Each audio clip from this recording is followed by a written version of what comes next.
Viele Menschen verbinden den RCD Mallorca mit Sonne, Meer und leidenschaftlichem Fußball. Doch hinter den Kulissen gibt es eine Geschichte, die für jeden interessant ist, der von einem unabhängigen und nachhaltigen Lebensstil träumt. Denn Mallorca zeigt, dass langfristiger Erfolg nicht durch spektakuläre Millionentransfers entsteht, sondern durch finanzielle Disziplin. Nach der Insolvenz im Jahr 2010 musste der Verein einen komplett neuen Weg einschlagen. Über viele Jahre wurden Schulden konsequent zurückgezahlt. Schließlich konnte der Klub sogar seine jahrzehntealten Verbindlichkeiten gegenüber den spanischen Steuerbehörden vollständig begleichen. Das war kein Zufall, sondern das Ergebnis eines klaren Plans. Seit der Übernahme durch die amerikanische Investorengruppe im Jahr 2016 wurde bewusst auf Stabilität statt auf Risiko gesetzt. Ein großer Teil der Investitionen floss zunächst in die finanzielle Gesundung des Vereins und erst danach in Infrastruktur, Stadionmodernisierung und die sportliche Entwicklung. Genau darin steckt eine wichtige Lektion. Wer ortsunabhängig leben möchte, wer vielleicht später im Ausland wohnen oder als digitaler Nomade arbeiten will, braucht dieselbe Denkweise.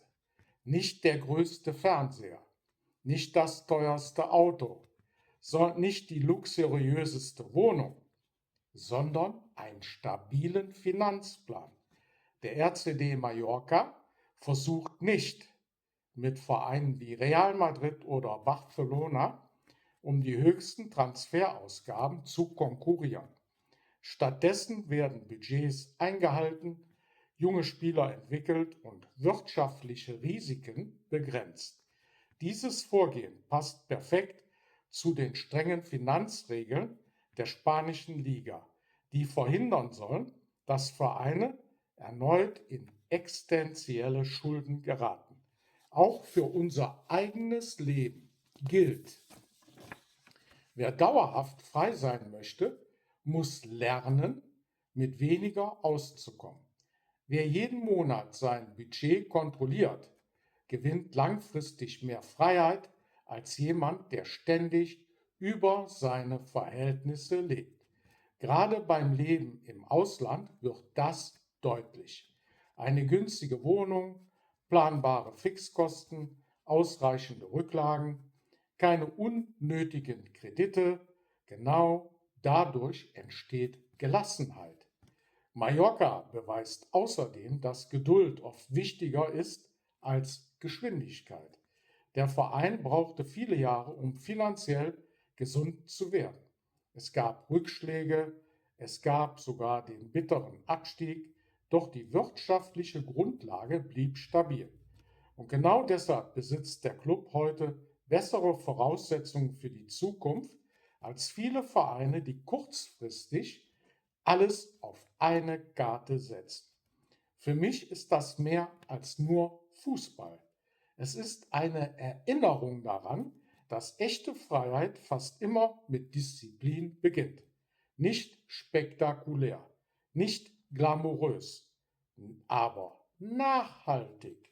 Und vielleicht ist genau das die wichtigste Lektion, die wir vom RCD Mallorca lernen können.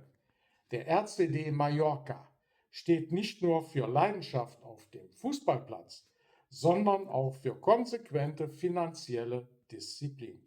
In diesem Video schauen wir uns an, warum der Verein nach seiner Insolvenz auf nachhaltiges Wirtschaften setzt und welche Lehren wir daraus für einen ortsunabhängigen Lebensstil auswandern oder das Leben als digitaler Nomade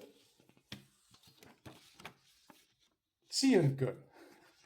Finanzielle Freiheit entsteht selten durch hohe Einnahmen allein, sondern durch kluge Entscheidungen und langfristiges Denken.